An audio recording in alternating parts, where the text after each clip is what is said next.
This edition of Pit Stop welcomes Bryan from Bad Art, Nice Watch. Bryan told me he wanted to interview me many moons ago. I told him I'd be more than happy to do it, and though it took several months, I'm glad we were able to make it happen. This interview took place only a day before posting, and on the heels of his return from New York City, where he was plucked to create some art at none other than the grand opening of the new IWC boutique on Madison Avenue.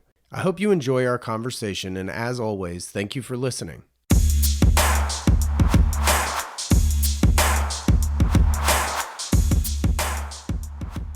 Well, listen, I really appreciate you taking the time to do this and putting forth the idea as well in order to do so.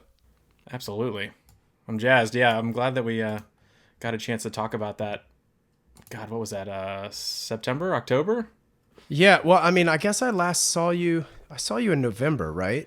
Yeah, it was Unlikely Professionals. I can't remember what month that was. Yeah, it's November. Okay. Which, is 6 months ago now. Wow. Yeah. Man, time So flies. in theory, if we were to do it again, we're halfway there. Yeah. Which I imagine that we will. I imagine we It's will. just crazy. Yeah. No, I definitely want to. And actually, within the next couple months is usually when I would reach out to, Red Bar and or Derek to sort of take a temperature, if you will. Yeah. Yeah. Well, I can speak from the Red Bar side. We would love to have you back. So. Oh, cool, man. Yeah, no, thanks. It's always super fun for me just because, I mean, obviously I get to see my family and just roam around Raleigh and just constantly see something different that's changed that I didn't see the time before, something like that. Yep. Yeah, it's always intriguing in that sense. Yeah. Well, you're an honorary member of our club, so. Well, thank you. No, it's great. I love all of your get-togethers and the Instagram and everything. It's great. So how's everything going with you? It's good. Gearing up for a trip to LA tomorrow to pick up some product. Seeing some friends, kind of meetings and stuff tomorrow. And then Tuesday, putting that inventory on the website. So that's exciting. Nice. I mean, I guess I could tell you. It doesn't really matter. Actually, I probably should tell you because of when this is coming out. This is coming out on Tuesday. So, Oh, well, perfect. Yeah, so basically what's hitting the site now is some replenishment of some black stuff, some white stuff, the garage color, and then also introducing the XK sweatshirt in blue scuro, which is that sort of navy blue color that I have not yet done in the XK. So excited for that one for sure. That'll be awesome. Yeah, thanks. Yeah. I'm just selfishly wanting it myself. So. Well, hey, that's the litmus test, right? If you're gonna buy it, that's the way it's gonna sell. Yeah, well, I mean, I've always said with just Standard H in general, right, is that as long as I like it, there will always be at least one customer, and God knows if I like it, there's bound to be somebody else that can appreciate it as well. Yep. So that was genuinely my approach to starting this company of make the stuff that I would like to wear personally. I mean, it's already kind of a difficult time trying to be a mind reader with regards to who likes certain colors, or should I do this in every color, or should I not, or should I be restrictive, or, that sort of thing. Yeah. No, I mean, that makes sense. And I think you're absolutely right. If you would buy it, then you know that you're going to sell one, and your tastes have not, I don't think, led you astray yet. So, well, thanks. That's good. Yeah. Yeah, and some of that too, with the Willie shirt jacket, I've told this story before, is that it's based on a vintage kind of military shirt jacket that I personally had and couldn't get again. So it's not that I created the shirt jacket, clearly. And, it is not that I created the military shirt jacket, clearly. Yeah. But doing it in my fabric and adding the pockets on the inside, which my vintage one did not have, that sort of makes it my own and unique to Standard H. Yep. Awesome. Well, I know that when we chatted, when we spoke back in November, I had so many questions because I think we were talking about this, when I was in college, I had done t-shirt design for my, fraternity and other organizations that I was in. And I've been fascinated with the idea of starting a clothing company. And I just remember being so excited to pick your brain on, how does this stuff work? How did you get into this? What does that mean? What is that? And so I know a lot of this was just self-serving for me, of just wanting to pick your brain, understanding. I mean, I've heard a little bit of the standard age story of, with the van and everything, and what your initial vision of this was, but I really wanted to kind of pull back and get a deeper dive. Obviously not naming names of producers, and I know a lot of that stuff is tightly, guarded, rightfully so, but kind of just understanding more about how it works, because I know you were talking about, this is not a drop ship. You're not, picking a fabric, or you're not picking a shirt off of, someone else's sales floor or manufacturing floor. And you're doing your own fabric blends. Got your own, I can't remember all the terms, but something about your own fit, your cut.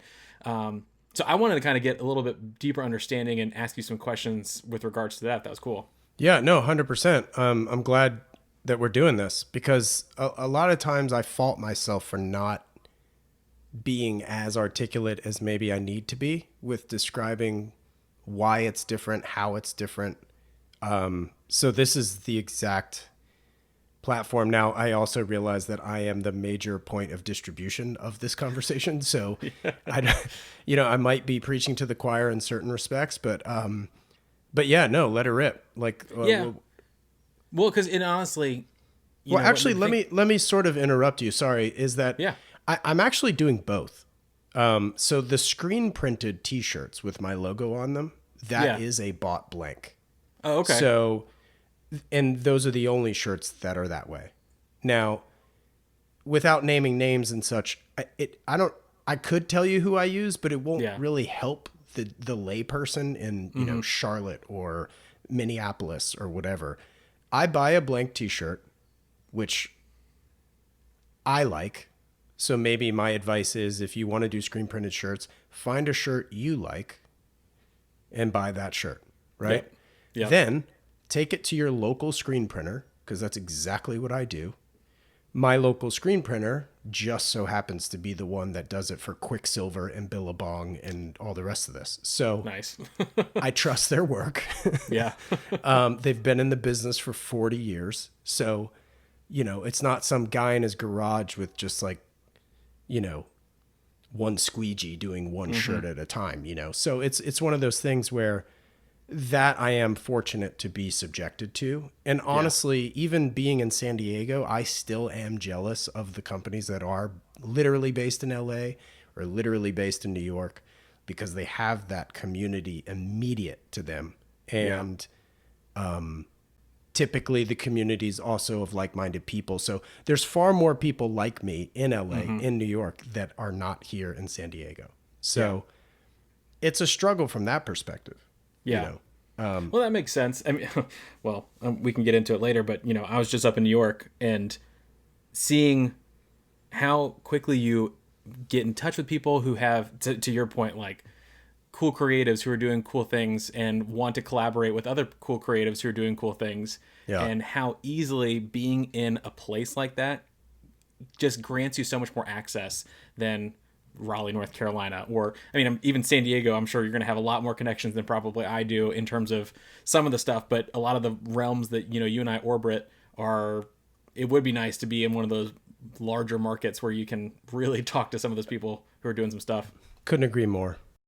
So I know, obviously, you correct me if I'm wrong, but how did you come from state, right? You went to NC State? I did, yeah. So how did you end up from NC State landing in California? What was that transition? How did you get over to the West Coast? Since I was 15 years old, I wanted to basically leave Cary, North Carolina. I don't know. I think it was through snowboarding. I was like, good God, I want to move to Colorado. And it was Colorado. You can ask my mom. It would almost frustrate her. Fine, go ahead and go. That kind of thing. For like 10 years. All I would talk about is Colorado, Colorado, Colorado. One of my best friends, Steven, ended up going to CU in Boulder. So I even, during college, got to go visit Boulder, which I've always joked is 27 square miles surrounded by reality. But it's one of those things where I was just obsessed with the mountains. that kind of thing. I think one of the years I actually went to LA with my then girlfriend for spring break. Like, who goes to Los Angeles for spring break in college? Yeah, Nobody. seriously. So we went with another couple to visit her mutual friend or whatever. And I fell in love with Los Angeles. I was like, oh my God, like, I'm going to live here one day. And I was like, I don't know, 21, I think, at the time. I'll skip forward 6 years and not bore everybody with my personal life, but basically was running a retail store in Raleigh. I was just already in the fashion world because of that. Yeah. And I was running a multi-brand boutique, Diesel, French Connection, Ted Baker. And the design for, like, my desire to move to LA was really to be an outside sales rep for a clothing company or work at a Really? showroom. Okay. Well, it was 2007, and knocking on the door was a bunch of financial hoopla. So, Yep. Yep. needless to say, I finally just bit the bullet because trying to find a job in Los Angeles living in Raleigh was like impossible. Yeah. So I lied to my parents. I told them I had a job in Los Angeles.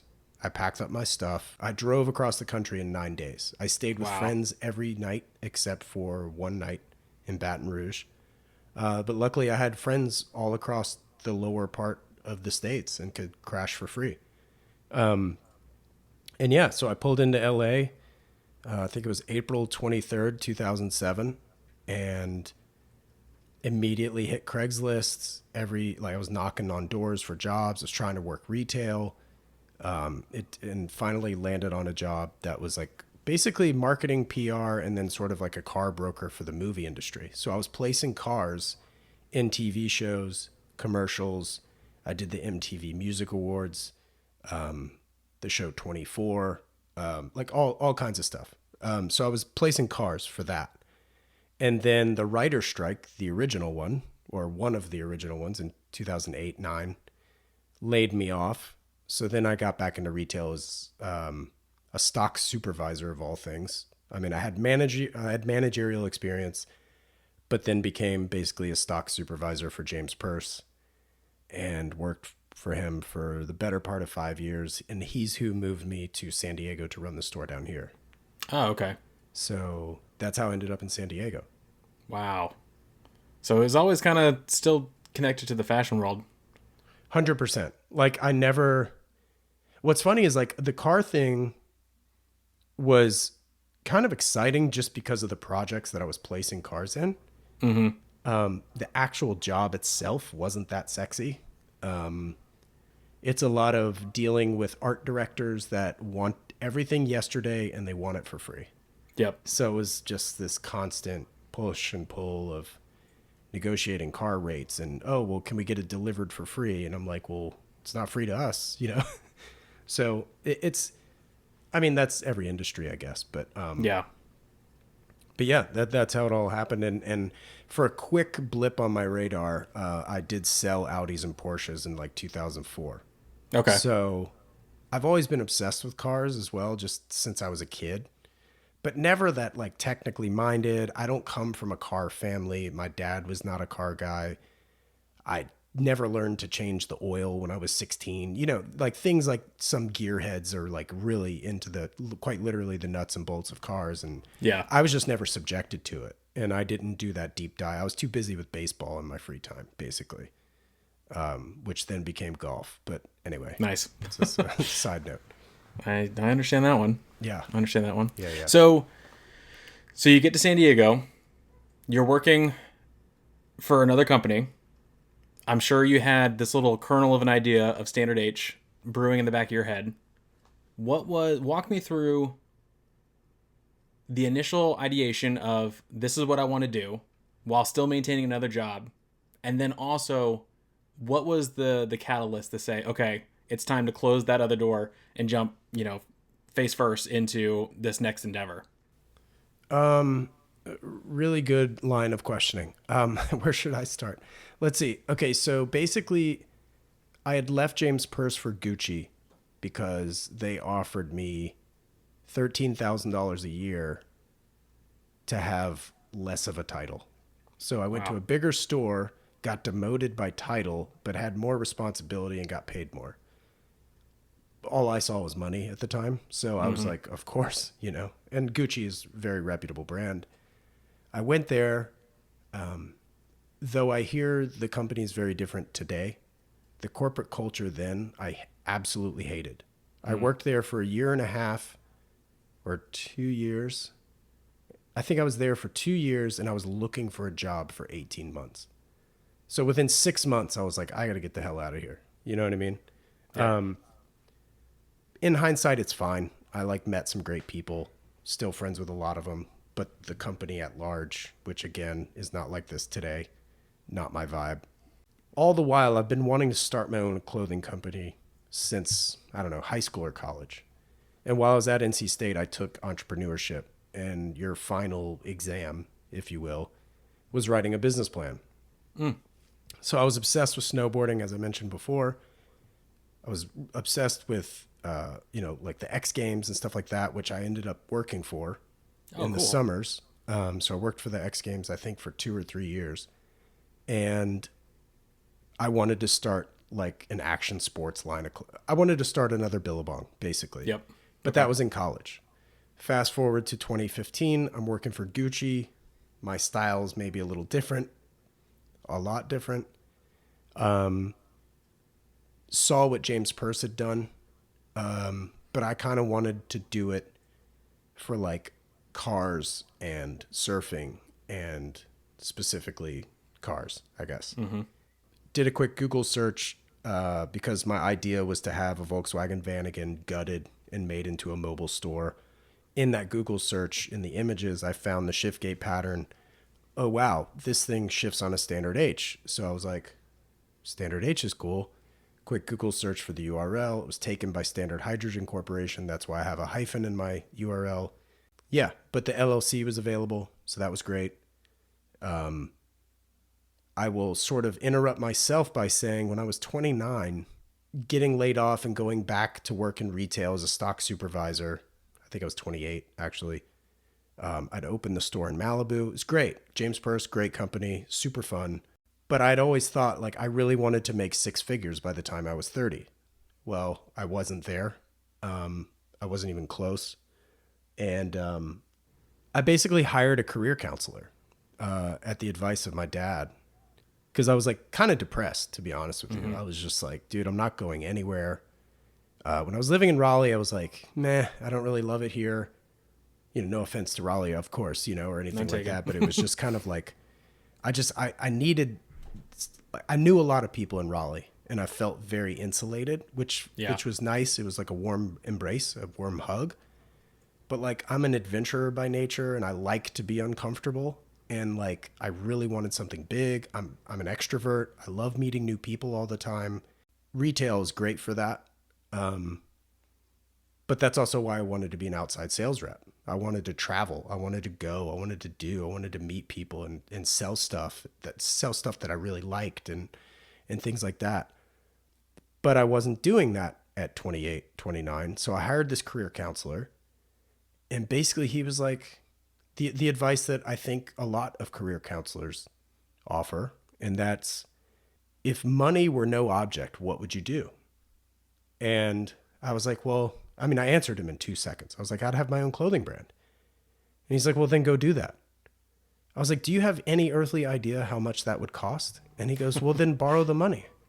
I was like, but I hate the feeling like I owe people anything. Like all my vendors get paid either credit card immediately or a check immediately.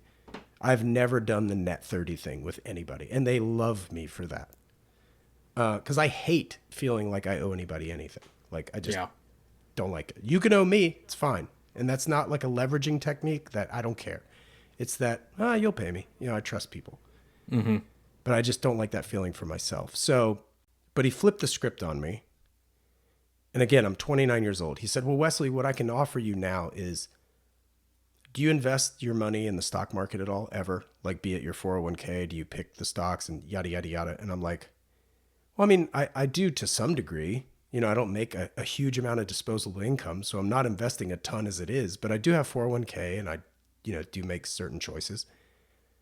And he's like, well, why would you look at yourself as anything other than a rich guy's stock? So you are the stock in this case. And the rich guy with plenty of disposable income is betting on you to succeed. Now, would you bet on yourself? I said, well, of course, because I know my work ethic. I know my creativity. I have a vision. And he said, well, great. So what's the problem? I was like, well, I mean, finding the guy who's willing to invest in you is a problem. Like, I don't know. Then write a business plan. Well, I don't know. That then scared me, because then I felt like I sort of came up, I don't know, call it an excuse. It's very possibly labeled as an excuse. Okay. But the line that I told myself in my head basically was, the day you take money is the day you have to answer questions. You know, shares dispersed amongst shareholders and stuff, that doesn't exist in standard age, right? Basically, I just decided to sit on my hands. And I did that until I was 35, when I was working for Gucci. And finally was like, you know, the brand doesn't have to do $1 million in a month on day one, you know, or like on month one, you know, it's like, wouldn't doing anything be better than doing nothing? Like, and that's just kind of where I came from. And I was just like, get off your ass, dude. And like, just what can you do? Like, what can you do? You don't have $1 million in the bank. Fine. Do you have $150? Do you have $1,500? Like, how much can you spend and or risk, if you will? And that's why I made the hat as the first product, because I could buy a dozen hats and I could have some patches made, and I could go to my local embroiderer, much like my local screen printer, which came later in the story, and I could do this and I could sell them for X times whatever my costs were. And I walked into my local surf shop, and JP, God bless him, he was like, dude, I'll buy some hats from you. So he bought like 5. And, you know, so I just basically made 12, sold those, made, I don't know, 24, sold those, made 36, you know, and I just kept doing that. And then, but then it was like, oh, well, I should probably make some t-shirts too. And then it's like, once you do that, it's like the startup cost of that. There's minimum orders for t-shirts, not from the people that sell me the t-shirts. There's actually a minimum order from the screen printer. So that's something about this business that a lot of people don't think about. And that's also why I produce here in LA, is not just for quality control, not just to keep our neighbors employed, not just for all those positivity type of approaches. But if I tried to do this in Asia, I would have to order 3,000 t-shirts, not 300, you know, and I couldn't afford it. So yeah, it's just a mouse on a wheel at this point of just like reinvestment. Now I did this while working retail. Yeah. But a lot of it was done in the evenings. A lot of it was done on the weekends, like going into that surf shop, stuff like that. Now that surf shop since closed. I went to another very famous one in La Jolla, sold hats to them. They sold out immediately. I went back to sell them, and they were like, oh, no, we're good. I don't get it. And it wasn't the owner, it was the buyer who said that, but not throwing shade, but it was, the buyer also had his own side hustle company, and I think there was maybe something to do with that, even though his side hustle was on the side of him managing that store. I don't know. I don't want to put words in his mouth, but anyway. Yeah. Anyway. You left a lot of wisdom there on the table. But so what was the catalyst then for you to leave Gucci? You're selling these hats, you're selling some t-shirts. At what point do you say, this is enough, this is a proven thing, I can leave Gucci behind and do standard age full time? Well, it wasn't until like 6 years after that. So I started this in 2015. I was there until August of that year. And then I got hired for a division of Titleist Golf. And I was working for Titleist for 2 years. And then basically got recruited by Alan Edmonds to open the Alan Edmonds boutique here in San Diego, which is where I was leading up into the pandemic. And yeah, worked there until I was furloughed for the pandemic. And then, calling a spade, I basically got paid for a year on my manager's salary to sit at home. So I dumped all my money into production and started finally doing what we in the industry call cut and sew, which may have been the phrase you were looking for earlier. That was it. So basically what that means is my silhouette, effectively. Like, I can determine literally the dimensions and where it gets stitched, and it's my product. And a lot of that came from using shirts that I liked the fit of to base my sort of silhouette on. Mm-hmm. The sort of side panel gusset, as I think mentioned on the website, is actually borrowed from an REI jacket that I had years and years and years ago. And the reason why that panel was there is because it was meant for ice climbing, and your arms are always up. And so if that panel extends down, there's no lift in the garment. So I was thinking cars, travel, air travel, loading the overhead. We've all had somebody's belly button flash us sitting in an aisle seat, right? So that's literally why I did that. And then the pocket was like, okay, I'm not really interested in an ornamental pocket. I don't really care that a pocket is just there. Like, I want something more than a pocket. I want it to actually serve a purpose and be utilitarian. And so again, travel. Well, what else do you have? Like, you're at the airport, you're seeing this guy fumble around with a stroller and 2 kids, and he's got his passport in his mouth. So I was like, well, I should baseline have it accommodate a passport, which, as it happens, God forbid your ticket ever get changed and you're handed a printed ticket, it's about the same width. So it would fit your boarding pass and your passport in the pocket. And I hate putting my sunglasses hanging from my neck of my shirt, because sometimes it'll stretch it out depending on the shirt. But I was like, well, with a deeper pocket, I could also bend over, tie my shoe, and my glasses won't fall out if your shirt's fitted. Right? Yeah. Like if you're wearing it like according to how it's designed to fit. And so there was like all these ancillary benefits of making the pocket that size. So that's why I launched with the Avant tee. Avant meaning the Audi Avant, the wagon, perfect daily driver, quote, with ideal utility.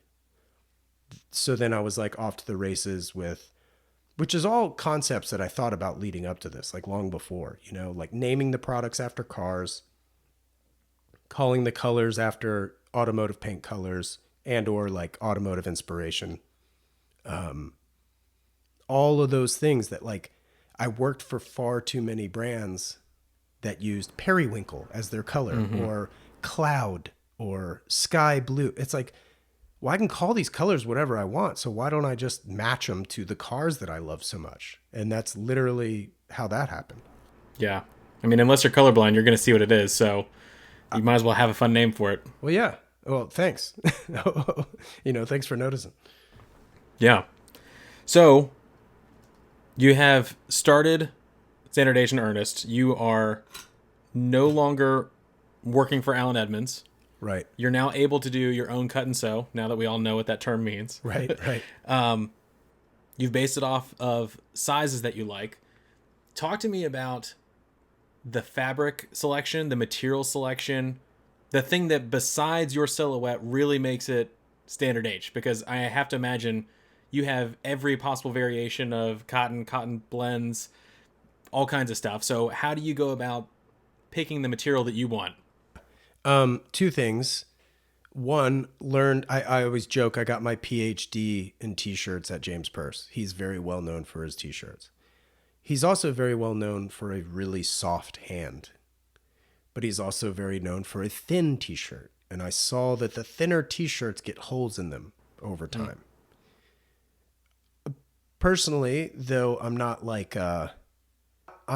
body dysmorphic, but I also know that I'm not a supermodel. So I find And I also appreciate just heavy things. I like something Yes. with structure. I like a thicker garment. I like a heavy sweater.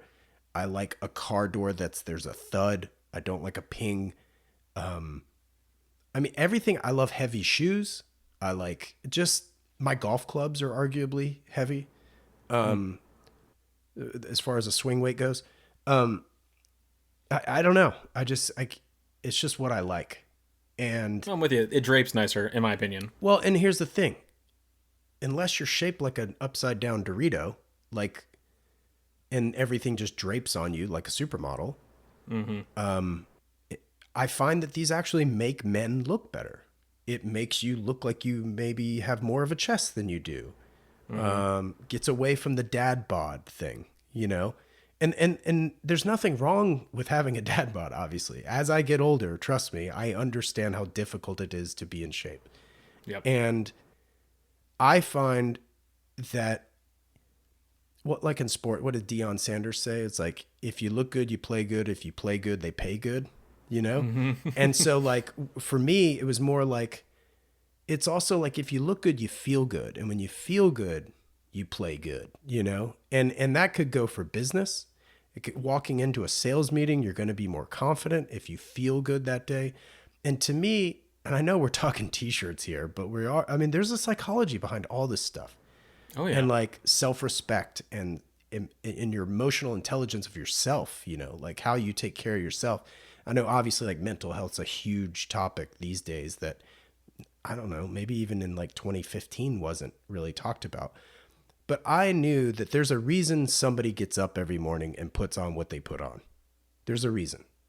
Now, you're either trying to tell the world you don't care or you're trying to tell the world that you do care. I just happen to be the person that I tried to tell myself that I care. And I knew what I felt good in and what I thought made me look better. So Mm-hmm. easy for a supermodel to design something that looks good. I'm not a supermodel, thus, like I said, it's like I designed something that at least I feel like it makes me feel good. Yep. And rumor has it, my customers are down with it too, which is great.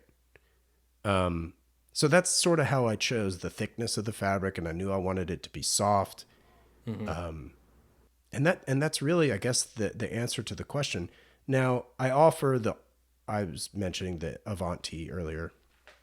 Carrera tee, same thing as the Avanti, no pocket, right? Perfect daily driver, no utility. But then there's the RST, which is almost identical, if not identical, to the James Purse fabric, basically. And that was a lighter weight body, just like in a GT3 RS. You know, they're a lighter weight car, you know, flowier in the turns. So you could argue that it's a flowier fabric. I mean, I don't want to exhaust people and solicit an eye roll necessarily, but that is sort of the mentality, right? Is that like it's thinner, lighter weight for the gentleman who also likes something a little thinner. But I also exclusively do those shirts in the quote standard H version of a PTS program. So these are the lighter colors, the brighter colors that you would often find in a GT3 RS configuration anyway. So you got Ruby Star, you got Miami Blue. I put in chalk because I was like, all right, somebody's going to want to dial this back, you know, so even me selfishly. And so that's really how the RST was born. That's awesome. Thanks. I love that. So, kind of going back to your cut and sew, obviously I have to imagine, well, I know, right? You have a standard size. You picked a shirt that you like the fit of to base your sample off of. Mm-hmm. How do you scale that? Because your body type is not the same as everyone else's body type. Right. How do you make something for someone smaller than you? How do you make something for someone 3 times as large as you? How does that work from a sample size? Because I can't imagine you just 2x it or 3x it or whatever, and it doesn't balloon that way. You have to kind of know, like, oh, the arms need to be this much percentage different, and the body has to be this much percentage different. Like, how does that process work? And do you get to determine that specific to you versus, you know, industry standard or something? Well, good question, because I just stuck with industry standard. And so whoever the manufacturer is that you hire, they typically have either a pattern maker. Some people do, some people don't on staff. That pattern maker is also they can or don't, or they could ask you or me or whoever. It's called grading. So it Okay. grades from, small to a medium to a large and what have you. And the measurement is literally escaping me. I was like, had you not asked, I could have told you what it is because it's not the same for every size, right? And actually, if you look, some brands will have like a small, a medium, and then there's a big jump from medium to large, and then not quite as big from large to extra large. That's just their, I don't know, customized grading, if you will. They were Gotcha. like, okay, well, the guy who's wearing a medium is probably thinner. The guy who's a large might always think he's a large, so let's make it. You know what I'm saying? That kind of thing. Yeah. And Yeah. like, I trust me, I understand fit and size is one of the hardest things, right? Not only is color, but sizing is a very good question. I am currently between sizes in my own brand, which is frustrating. When I started Standard H, I was a stock medium. Now I'm a marge, medium, large. And so, and the reason is the aforementioned getting older, harder to stay in shape. So, Yes. and traveling a lot and eating on the road and not exercising because I'm go, go, go. Enough with the excuses. I'm at where I'm at, working on it. So the large for me and the medium for me is not going to have like a big jump as you may or may not see in other brands, but industry standard, it's like, I don't know. I think it's like 3/4 of an inch to an inch or something like that, or an inch and an eighth, or, I mean, it's in circumference, right. Or width. Yep. Yep. And so some people will visit my site and be like, oh my God, well, Wesley, I'm a 40 jacket, but your size says 20. How is that possible? I'm like, well, the t-shirt is laying flat, so it measures 20. But the 40 you're referring to it's a tape that you would run around your chest through a circular approach, not a flat approach. So for those listening, that's the reason. You just multiply by 2, basically. Yep. It's interesting because I feel like as I've gotten older too, I'm staring at 40 at the moment. I'm not quite there yet, but you kind of just get to a point where you don't care about the vanity sizes anymore, where you're not playing, you're just looking. And now I'm just like, I'm looking at numbers. Like, okay, is this the circumference that I want, that I know is comfortable to me? I measured a shirt that was a size that I like, and I saw how it fit on me, and I was like, this isn't half bad. So now I know when I'm looking for stuff, like, okay, that's the number I should be looking for, regardless of whatever the tag says. Yes, I may not feel great about myself because it says however many X's or whatever, or, it's not a medium or whatever it could be, but I know that theoretically, when I get it, it should be what I want from a fit and a look perspective. So you're the one. Yeah. So that, to my question, or leading to a question, I know from a watch perspective, I know a lot of your fans are also watch guys. 100%.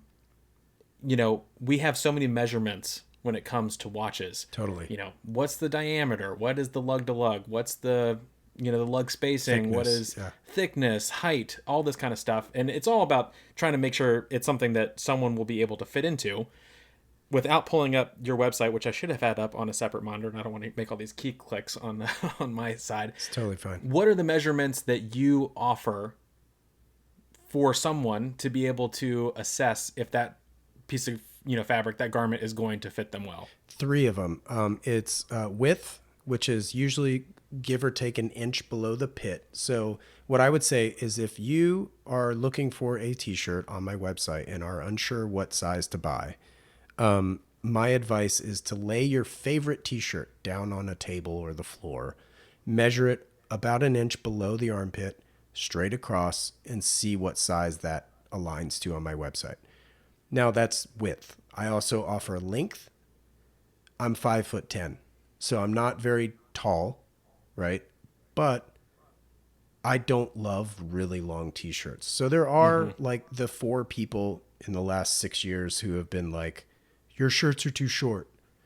Or I've had a couple people, your shirts are too long. I can't help you. You know what I mean? Yeah. If they're too long, hem them, like that's what tailors are for. You'd probably do the same thing with your pants. So, not to cop out, but that's sort of the other approach. And then sleeve length. I'll give you the sleeve length from the shoulder seam to the edge of the shirt sleeve, both for short sleeve and long sleeve, of course. Nice. And that's from the shoulder seam, not in the traditional dress shirt sense, which I believe is measured from the middle of the back to the edge of the sleeve. So it's different in that way. Gotcha. That makes sense.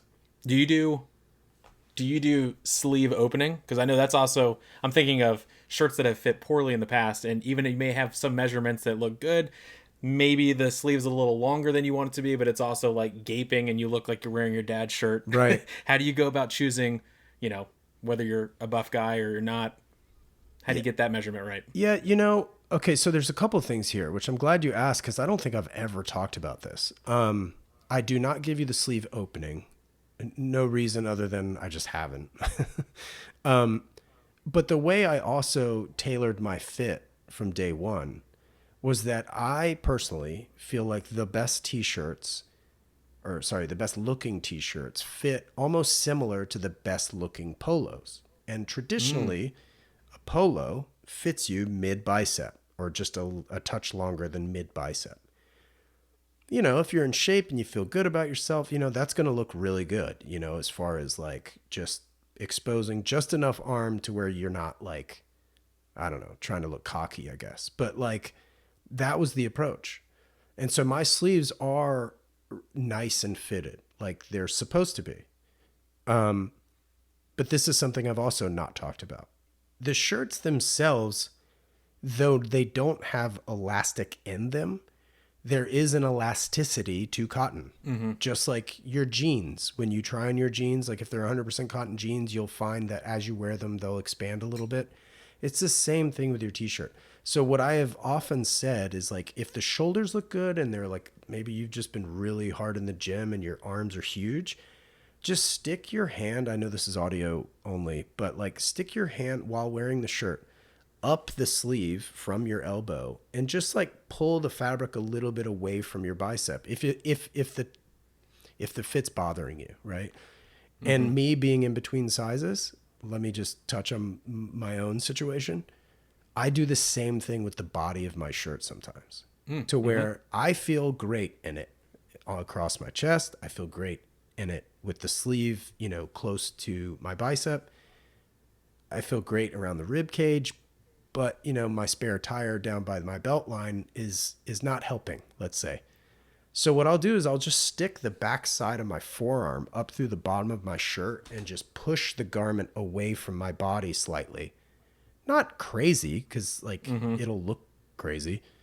Yeah. But just a little bit. Just give it that a little bit of elasticity. And if you're worried about stretching it out, like I know there's somebody listening right now that's being like, well, my other shirts, I don't have to do that for, so I shouldn't have to do it for yours. Like, I get it. I understand. But does the top of your shirt fit as well? Whatever, because everybody's body is different, much to your earlier point, including my own. So I think I'm probably in the minority doing that to the body of my shirts. I think most of my customers are probably fine. Who knows? But I bet you're not in the minority. but that's what I do. I just kind of give. Now, if I wear a large that day, I don't have to do that because it's a little looser and I'm, whatever. But if I throw on a medium right now, like I got to give like my spare tire some room. You know what I'm saying? So yeah. So those are all just like little tips and tricks that you can then find that medium that won't psychologically disrupt your year that you had to buy a large, just give it a little time. Yep. And by the way, when you wash it, it'll go right back to where it was when you bought it. Right. So Then you'll just have to do that again when you wear it the next time, unless you're like me and you're trying to lose weight. And if you do, congratulations. Love it. So I want to pivot because I think that answered a lot of my questions on just creation, materials, all that. Cool. But I've got some fun stuff that maybe no one's ever asked you before. Sweet. So, now having started a clothing brand, how has this changed your consumption of other clothes, whether it is pants, because maybe you're not making pants, or socks, underwear, shoes, more disposable items, or, dress shirts, something like that? How has it changed how you perceive other brands and the qualities that they offer, and how's that changed? Well, there's a few things, obviously. owning my own brand now hasn't really changed my perception of quality. I think working for nearly 20 years in retail did that. So I already had that going in. So I obviously knew that for myself when producing my own Mm-hmm. stuff is like, if it's not good enough for me, I don't want to sell it. Right. So like the quality thing is almost kind of already done prior to starting. As far as consumption goes, I've, um, I've sort of, well, first of all, I chased, this is probably more to do with age than business ownership, honestly. Chasing trends doesn't interest me.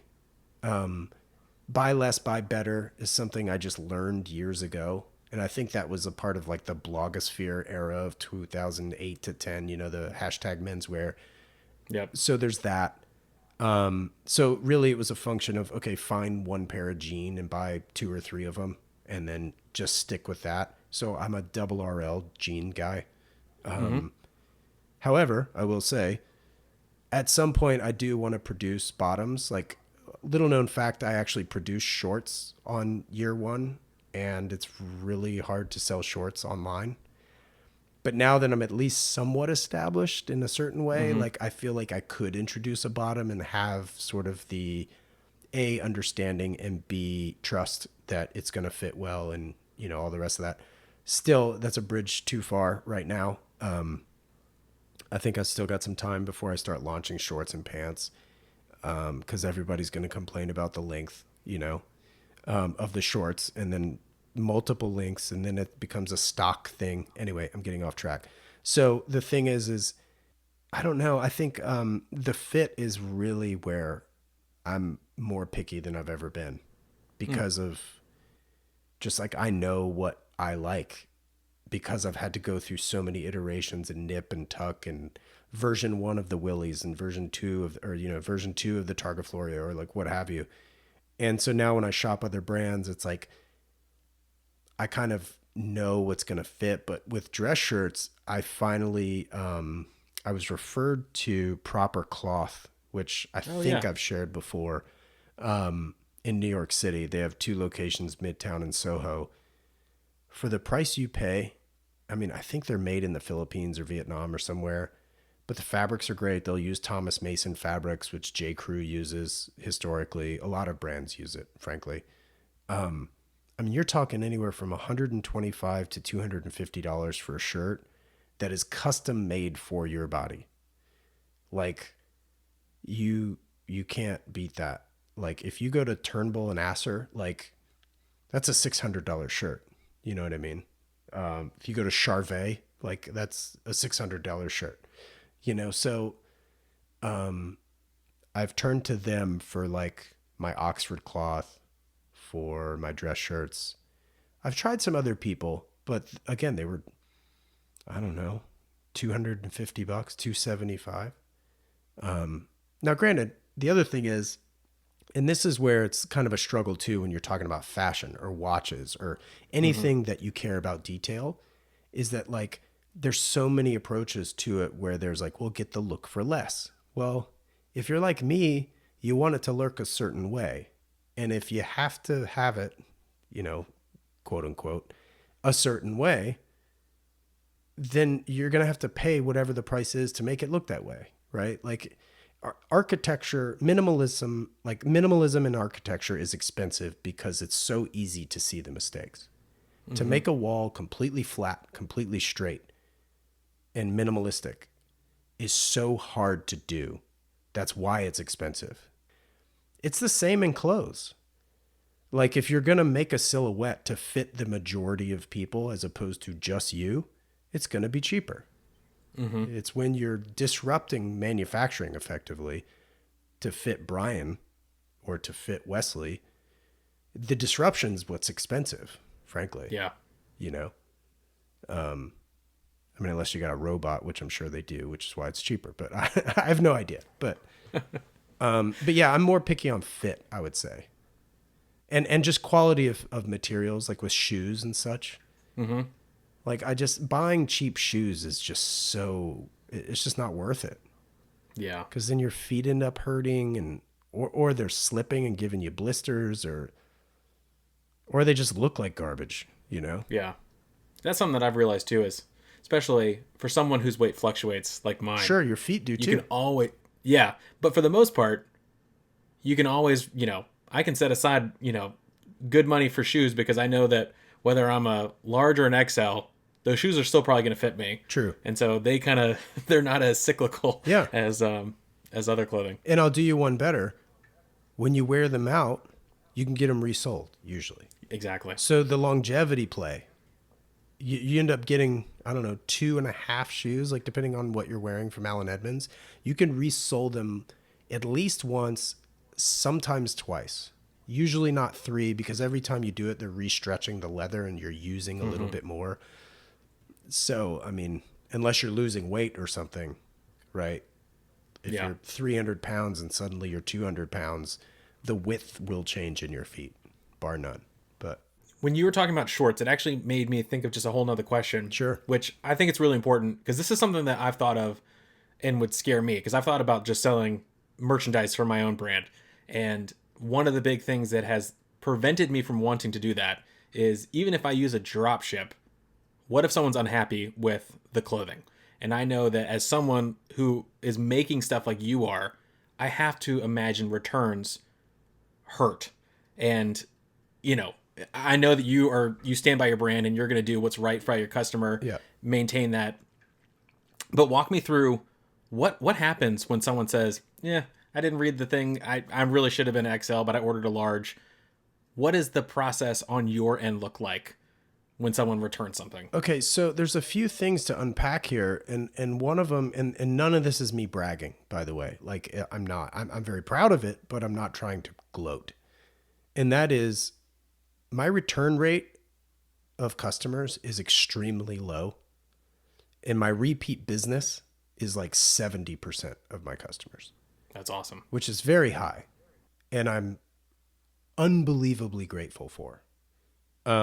Which is why those shows like Wind Up or anything are so important, right? Is that like I can show you, you can finally buy it, and that creates a sale later, usually 70% of the time, that I ordinarily would not have had, right? In theory. When it comes to a return, one thing to note, I lose money on every shipment. Now, if you're buying something for less, if your order is less than $150 on my website, you pay $8 ground shipping. I lose money on that $8 that you're paying. The reason I'm losing money on that, you're like, wait, but I paid you $8. That's because I thought that was like, I don't know, a fair and an unoffensive amount for you to help contribute towards the payment to get it to you. The box, the paper, the sticker on the paper, the handwritten note, the envelope, those are just certain costs that have nothing to do with the shipping cost. The shipping cost to ship that is usually above $8 in and of itself, let alone those 5 other things I just named. So any shipment, even if it's a pound, it could be really lightweight, one t-shirt. I mean, unless you're in San Diego, which is like, I don't know, $6.53 just to ship it, which I'm still losing on because of the box and the paper and the blah, blah, blah. Yep. If you live in rural New York, or I don't know, sometimes even like rural anywhere, because of the postal way, like UPS doesn't get places certain times, like they got to contract to USPS or whatever. I could pay $16 just on shipping, plus the plus, right? So going back to the question, it's $16 to ship it, plus. Call it $20, right? You bought a $72 t-shirt, but you got it 15% off because it was your first purchase. Okay? So basically, you paid $61.20 minus, I guess $61.20 plus $8. So you paid $69.20. But as far as my profitability is concerned, I had the cost of the t-shirt plus, the $20 shipping, the 3% I pay to run your credit card. Then you send it back. Now, this is why exchanges are so much more important than returns, because returns, Not only did I just like do all of this, right, and then not get a sale out of it, it's going to cost me another 3% to give you your money back. I don't think I realized that. Short story. Wind Up Chicago. A guy buys a watch box from me. It's over $1,000. An hour later comes back and says, Wesley, you know what? I changed my mind. I don't want that watch box. Now, granted, those are made to order. So you could argue, oh, no sweat, Wesley, whatever.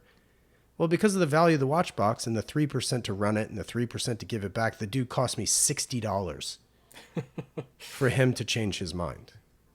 That's the cost of a t-shirt for me to sell to try to recoup my cost to have my booth at the show. You know what I mean? So, and this isn't me boo-hooing and being whiny about it, but it's just, there's so many hidden costs behind these things that like not many people think about. Yeah. And it's fine. Oh, well, Wesley, you're an online business. Your margins must be insane. No, because my production is so low. It's so expensive to produce here. And it's like, I'm reinvesting in my company, right? Like I know it looks like I live large all the time, constantly, but the way the business is run is very much with a bootstrap mentality as far as profitability goes. Mm-hmm. Because a lot of it, like the travel costs money. All of this costs money, right? Yeah. So yes, I'm doing extremely fun things. I'm meeting amazing people. I'm producing products I'm proud of. But at the end of the day, if I did have a high return rate, my doors would be shut. Yeah. Well, and I think it's important for people to understand that because post Amazon, we just live in a try it, buy it, I don't like it, I'm sending it back. And I don't think people realize the impact that has to a small business compared to a Belk or, Amazon or some other large clothing brand company. And Bryan, all I can say is thank you for bringing it up because it's like, that's something I don't comfortably talk about because it sounds like I'm bitching and moaning. Yeah. But if people don't know about it, then they don't know. But now they do. How do you educate them without it sounding like me complaining, I guess is my point. Exactly. Like you have someone else ask you about it. Yeah, right. Which I did not prompt you to do, for the record. Correct. Correct. Well, let me pivot in something else potentially fun. So I have to imagine you were noodling on this idea of standard H for a while. You knew you wanted to start with t-shirts, but I have to imagine there's been other products that you have wanted to do. Have you ever had a manufacturer tell you no based on I want to do XYZ? Whether it's through a t-shirt or a jacket or something, they just said, no, we can't do that. No. Okay, that's awesome. Not yet. No, because I know the manufacturers that I work with, I know what they do. And I know the brands they do it for. Yep. So it's like, I know what their capacities are. And I also know not to ask based on XYZ product. That's why I have a different manufacturer for my jackets than I do my t-shirts. Because I already know the people who make my t-shirts don't make jackets. And it's not because they couldn't figure it out or whatever. I actually don't know the reason because they're amazing. I mean, they both are. But I do know the people who make my jackets could make my t-shirts. But I'm also, much like I hate like feeling like I owe people something, I hate saying no to people. Mm-hmm. And knowing that my manufacturer that took me on to make my t-shirts when I was literally like, not that I'm anybody now, but like I was nobody. Like I'd never made anything before. So why in the hell would they work with me?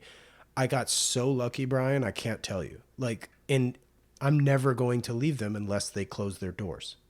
Yeah. Because I'm utterly thankful and eternally grateful and indebted to them. Because, by the way, they just so happen to be the best place to get a t-shirt made in America. And I don't say that because of Standard H. I say that because I've also been in the industry for 20 years. And I know the other brands they've made for. And everybody else would agree with me if I named those brands right now. Yep. It's that simple. Nice. Well, kind of going to my another question that's kind of similar. This is, I don't know about you, but I love coming up with creative designs, with ideas, and maybe even just kind of brainstorming brands in my head. I put that in air quotes. Brands outside of Standard H or outside of Bad Art Nice Watch, whatever it is. Has there ever been a product that you wanted to create, but because you have set up Standard H as slightly automotive, lifestyle, whatever, that it didn't fit your current brand, that you said, I'm shelving this idea until maybe I do a different brand or something along those lines? Has there ever been a product that didn't fit the Standard H mold that you want to create? That's a tough question to answer because I feel like Standard H is such an extension of me that, like, if I, again, we're back to the original point.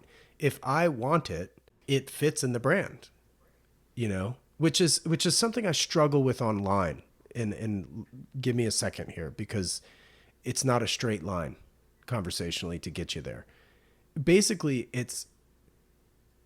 I think of things all the time. Like, I'm not really forward facing on my Instagram. I am much more now than I was 3 years ago, 2 years ago, 6 years ago, because I never wanted the brand to be about me.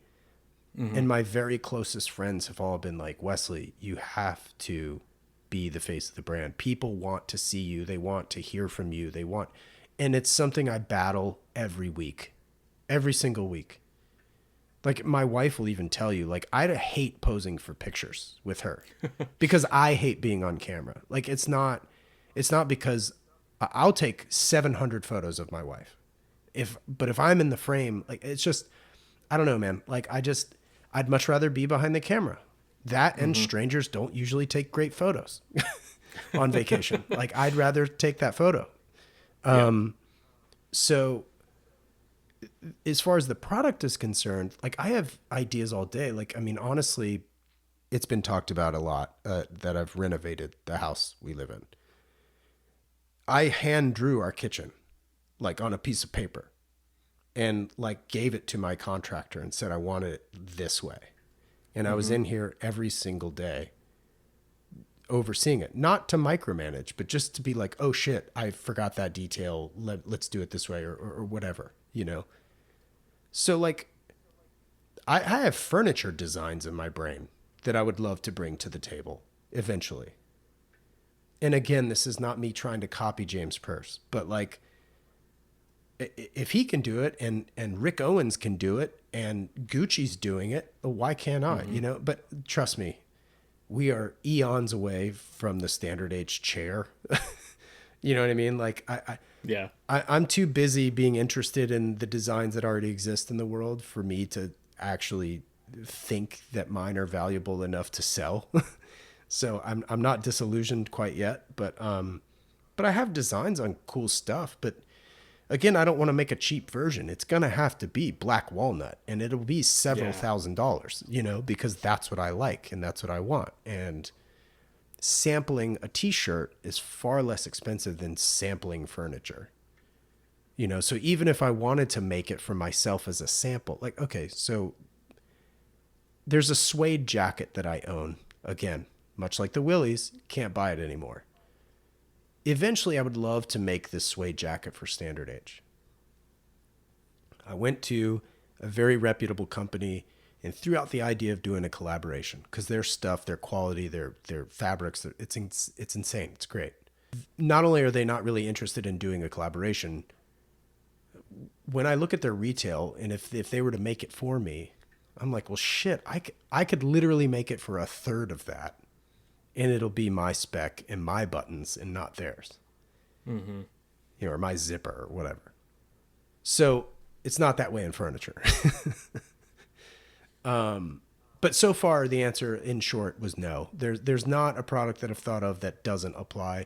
There's even other aspects of Standard H that, like, I would love to introduce to the brand that aren't even a product. It's a service. Oh, interesting. That I think would make a lot of sense, but I don't think the brand's big enough to make them financially viable from a profitability standpoint. I'm sure you didn't know what those are at some point. Well, I'll tell you. I mean, travel. Oh, okay. Like, I don't know. Maybe this podcast, I don't know. You guys tell me, if I created a trip, would you want to come on a trip with me? Well, I can tell you, after looking at your Instagram stories over the past couple months, I'd want to go on that trip. Well, that's very kind of you. That's something I've had in, like, ruminating for years. Like, because I have ideas, and honestly, like, I just toured the IWC factory. I just toured the MB&F factory. Like that, again, this isn't me gloating, but these are the kinds of trips that I think would be really rad to do through Standard H. Like me orchestrating the flight. And I'd become a travel agent. You, customer, would just pay the money and show up effectively. Yeah. Like you would book your own flight. You got to be there by a certain time. But the hotel, the travel, the food, the reservations, everything would be taken care of. And that's not taken care of, meaning it's free. Taken care of as in you don't have to worry about planning it. Yep. That's something that I absolutely want to do at some point. And for no more than 10 people at a time, because I don't want to travel with a zoo. You know what I mean? Yeah. Like, yeah. And ideally probably cap it at 6. Mm-hmm. But again, like, that'd be fun. Honestly, but to be profitable and or worth it for me to do all of that, like you're going to be spending more than you would spend on yourself. And that's where I'm kind of like, are we there yet? And if I'm wrong, let's do it, dude. Like, let's start next year. Like let's go to an F1 race and tour a watch factory. Like that's a Standard H vacation to me. That would be epic. And so if you guys want me to do that, by all means, I will do it in a heartbeat. But it can't cost me money, if that makes sense. Yep. That's not why I'm in business. It's not charity out here. Yeah. You know? Want to do cool stuff, but can't go broke doing it. Yeah, exactly. Yeah. Would there ever be a world where someone approached you and said, Wesley, I want to buy Standard H. Here's the check. Here's the number. Would you do it? 100%. Really? Yeah. So I think this is interesting as well, is that, I think about how to build the business. I think about what I need to do differently going forward that I haven't done before. Like before, it was all about product. Mm-hmm. And now it's all about like really working on the business. My CPA will tell you, if you're not making money, it's a hobby. It's not a business, right? So profitability is something that's important. Like going back to like the travel idea. Like if I'm not making money on orchestrating travel, as much as I like to travel, I can do that alone and I'm a lot more nimble. Doing it in a group is only for the benefit of me wanting to sort of spread the cheer, if you will, share the joy of said trip. And that would be my motivation to do that. Because I would love to share it. I just think it would be really fun, and I'm confident enough to provide a good time for others as the consummate host, right? But I also think about my family, and I think about building a life with my wife, and honestly, eventually in the near future, in the next few years, either my brand's going to have to take off somehow on its own based on the work that I've put in, or I'm going to need to take investment and that's not because I'm money hungry. It's not because I can't do it. It's because there's more that I want to add to the collection and to build out a whole collection. Like, unless you're independently wealthy or have some sort of like trust fund, which I don't have, the only way to like build a collection, like a fashion collection, is to take an investment. And because you're going to spend anywhere from $60,000 to $100,000 a season building out a collection. You can, especially with like, products and photo shoots and travel and lighting and background. And it's crazy. Yeah. And I don't have that kind of cash, which is why I can't grow the way that other brands that you see grow quickly, because they have investment, if not multiple investors. Now, there's part of me too that would like, it wants that to happen, right? Like I want that to happen. But on the same note, I'm kind of at a place too where like, dude, I'm 45 this year. Like in November, I will be 45. I could see myself working forever because I love doing what I'm doing. It's not about that. But there's like some security and, if it's just me, I get to do whatever I want when I want, sure. But like there is something also where like if somebody wanted to buy my company and then just like retain me as like the creative director, dude, that would almost be kind of a dream scenario for me just because it's like that's then doing and focusing on everything that I love. Like if I had enough investment to like hire an editor for my podcast and then we could finally do video and like all these kinds of things that I would love to do, which I've never really talked about. I've never really shared that. Like, yes, my podcast exists on YouTube, sure, but it's a static image. I would love to do video. I would love to be able to fly you, Bryan, in for this interview and have us sit in a studio. And now the studio could be in my freaking garage. Like it doesn't need to have to be $1 million idea, but I can't afford to fly you in and have the lighting and have the editing. And because the only reason why I'm not on video right now is the fact that like, I don't want to add another thing to learn. Like, Yeah. I've already learned how to edit audio. I don't need to learn how to edit video. I think I could get it quickly. I could probably do it. But anyway, my point being is taking investment and or somebody buying my company would allow all those dreams to come true in a much shorter time frame. So would I want that? Yeah. I mean, going back to my earlier statement of like the day you take investments, the day you start answering questions, like that's the stressor. And that's the reason I haven't done it because I don't know. Like I just wish I would have the type of investor. Now, granted, call me a dreamer because I am, but if this is unrealistic, I get it. But like, I would love to just have someone with the type of money that could be thrown at this company that's as passionate about the subjects that I'm passionate about and that utterly sees what I've done and continues to trust that I will continue to do those and more creatively because they're there. The ideas are there. The growth of Standard H is literally inhibited by nothing but money. And that's where I'm at. If you want to invest, great. Let's work together. I'm all about partnership. This podcast doesn't exist without partnership, right?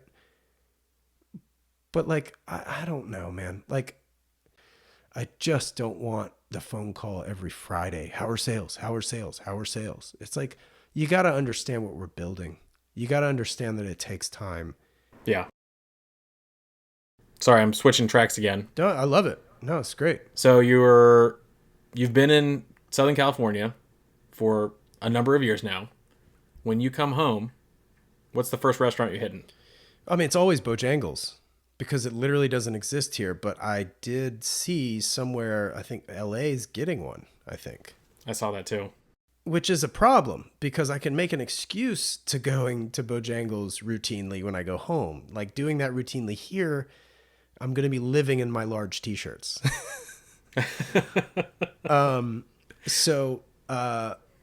Yeah, I mean, it's usually Bojangles. Mellow Mushroom is a pizza. I love pizza's my favorite food. Like, and I love Neapolitan style. I love New York style. I just love pizza, right? Sex, golf, and pizza. Doesn't have to be good to enjoy it, right? And it's like, that's just it, you know? Those are probably the two. And then usually like, I don't know. I always like to try new places too. And God knows, like Charlotte and Raleigh and even Winston-Salem, there's always something new popping up, which is cool. And then let alone the brewery scene, you know, like going to Asheville and drinking some amazing beer and like Foothills Brewing, shout out to them because they're making two of my favorite IPAs. Anyway, I'm trying to cut back on beer, to be honest, but like, as I sip my Negroni. Yeah. Well, you know, it's not beer. Yeah, well, it isn't. Yeah. So that leads me to another question because I literally had this written down. Okay. Bojangles or In-N-Out? Pick one. Oh, jeez. Bojangles or In-N-Out? Well, honestly, like I love breakfast. I'd eat breakfast 24 hours a day. So I'm going Bojangles. Nice. Because I don't eat the chicken at Bojangles. Really? Exactly. that your facial expression is exactly what I thought I would receive. It's Man. sausage and egg biscuit with the bow rounds. That's my order. Oh my gosh. It's blasphemy. I mean, the chicken's delicious, but like, there's a lot of good chicken out there. For whatever reason, that biscuit and that sausage patty is like, it's ridiculous. Man, I thought for sure you were going to say Cajun filet. It's very good. But my problem, here's the thing. Here's my problem with chicken, like a biscuit situation, is that the breading isn't consistent. The chicken to breading isn't consistent. Sometimes it's a thinner version of it. And like, you're like, oh, well, this is just breaded. Like, this is just fried stuff that I'm eating now. There's no meat. The sausage is the same every time. That's true. So again, back to quality, right? Consistency is a major function of quality to me. If you're inconsistent, it's not great quality, especially when it comes to a restaurant. It's becoming a food podcast. That's a good I point. like this. Let's keep it going. Okay, so I only had one other question written down on mine, and this is something I've heard other people ask. Mm-hmm. Is there something that I have not asked that you wish I had? Well, no, because I think we've done a good job of talking about things I've never really talked about before, which is rare because I've done 130 episodes of my podcast. Now, granted, I'm not the guest, so to be fair, there's that. Yeah, I can't think of any questions that I wish you had asked. Like, we do these things blind, right? Like, I do my own show blind-ish, 90% of the time. And we had no dialogue about doing this aside from, oh, you want to interview me? That sounds interesting. Yeah. And I'm sorry it took 6 months to do it. You know what I mean? Like that was our dialogue, is me apologizing and us actually recording. So no, like I had zero expectations coming into it. So I can't really say that there's, why didn't you ask me this? You know what I mean? I'm good. Or do you have other questions, or is this it? That was it, man. Snap. That's all I had. Okay. All right. Well, cool. Yeah. I was that was the other thing. I was like, I don't know how long this is going to take, So yeah. But this was a great time. Thank you, man. Like, this was really cool. Absolutely. I actually enjoy sharing the stories and the whys, because that is me as a person, quite frankly. Like, I always want to know why. It probably drives my wife nuts. But it's, I don't know. Like, there's a reason why I do everything that I do. And if there's anything else to convey, or if there's nothing else that I would convey in this conversation, is if you want to know the why behind something, I can tell you the why, because there is one. And I'm kind of proud of that, because there's a lot of brands, I'm sure, that have very poor reasons as to why they do certain things, other than we thought it would sell well. Yeah. Well, yeah, I mean, that's an excellent point, because the Avant Tea is the result of your why. Totally. So for all of the products on your and website, had no idea if it would sell or not. Yeah. So that's an excellent point. If you see Wesley, ask him why. Sure, but by all means, I would love to tell you why. It's just me trying to create cool shit for cool people that's made well and that's consistent. And you could file under the buy less, buy better category. Yep. I'm not asking you to buy 7 in Blue Scuro. I'm asking you to buy 1. And I hope you enjoy the hell out of it, Yeah. That's it. Love it. This was a lot of fun. I appreciate you answering the questions, because... Dude, this was so fun. Thanks. And it blew by. I can't believe it's been an hour plus. Okay, before we go, though, actually, you're not getting off scot-free. Oh, no. I want you to share your IWC experience that you just got home from, because you deserve as much shine as humanly possible. Tell me about the opening. Tell me about what you did while you were there. And not the Cliff's Notes. Let's hear it. Okay. No, I appreciate it. Yeah, so IWC reached out. Well, if you hadn't seen it on Instagram, IWC relaunched their New York City flagship boutique off Madison Avenue. And as part of that, they flew me up to do live painting at the event. And ahead of time, I spoke with their event coordinator. She had just come from the UK Post. I'm thinking the London Post. And so she was setting this whole thing up. And I want to say it was probably about a month ago that she did the initial reach out. And we kind of talked about what it could look like and what was going to happen. And we ultimately settled on doing gifts for people. So ahead of time, I don't think I have anything here to show. Ahead of time, Right over your shoulder. Yes, thank you. I saw that back there. I've been meaning to ask you about it. Yes, so I painted all 4 of the new Portugueser perpetual chronographs. So we've got the silver background. We've got the onyx background, which in the metal, that is amazing. That's my favorite one. It was this one, the blue sky. It's the blue. It's the white gold case. Yes, this one was, I think, everyone's favorite when they were at the event. A lot of people were talking about that one. Interesting. And then the last one, which is the Dune, which is also it's like incredible. A champagne color. Yeah. It's beautiful. Yeah, really. That one plays with the light more than any of them. So they asked me to paint those 4 watches ahead of time. And so I did that. And then we had prints made. So I think we had close to 250 prints made. Those are still at the boutique. So if you're up in New York City, go up there and ask Mariana or any of the sales associates for a print. I'm sure they'll give you one. Wait, hold on. So you painted it live, and then what? They just like scanned it on site and started printing them? No, sorry. I should have clarified. So the weeks leading up to the event, I painted those 4 watches, had prints made, brought them with me to New York. But while I was there, I was illustrating the Eternal calendar. Okay, I was like, you were painting live. I saw the footage. Yes.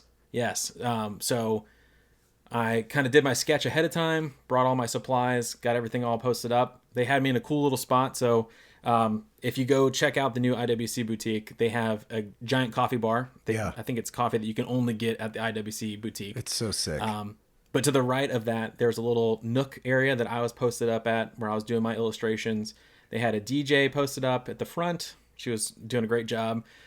They had a watchmaker over by one side, so you could watch him assemble, disassemble watches.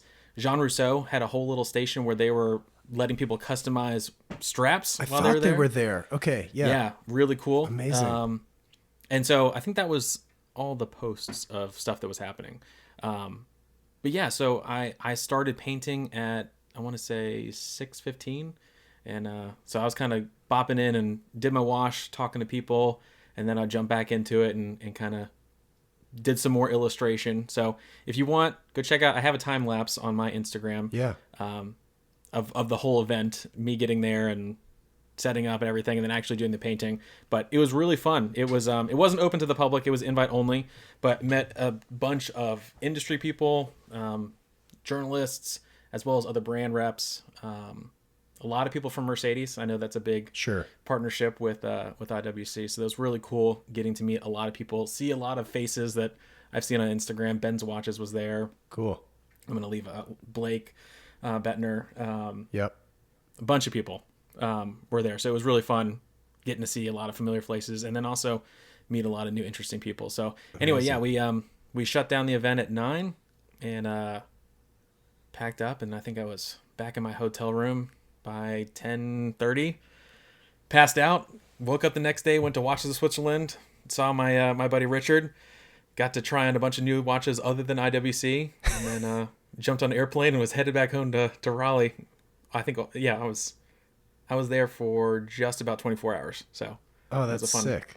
Oh man, that's the best, man. That is the best. I'm so glad. It sounds like you had a blast, and as I expected. That's amazing, man. Yeah. Well, it was a lot of fun. Bryan, thanks again. This made for a very fun sort of detour on the pit stop, I guess. This will come out on Tuesday, so I'm excited for that. Nice. And I really appreciate you taking the time and showing the interest, man. And great questions. Yeah, like I said, I mean, it was fun to share some additional things that I've never talked about before. So Well, this is. I appreciate you opening up because I know great. it's not easy being on the receiving end of the questions. Oh man, So I'm ready for it. I'm always ready. You know, I think it's because I've done it so much to others that it's like it's only fair for it, Yeah. for it to happen. Yeah. and no one knows that story better than you, so it's easy to tell it sometimes. That's true. You know, that's something that's a line that I often use when people are like, was there anything I need to prepare for? Or like, are there any questions you can send me? I'm like, no, you're not getting the questions ahead of time because I don't know what the questions are necessarily. And oh, by the way, if you don't know your own story, then we're both in trouble. You know, that's literally what I tell people all the time. So Exactly. Great, dude. Well, awesome. Thank you so much. Thanks for letting me ask the questions, man. This is fun. Okay. We'll see you soon. This wraps up this episode of the Standard H podcast. If you like what you heard, I'd love it if you'd share it with a friend or two. And if you have a moment, please rate and review the show as it helps others discover these episodes. It absolutely helps far more than you realize. Shout out to Jensen Reed and Super Beautiful for the theme track. Thank you so much for listening, and I'll catch you in the next one. Take care.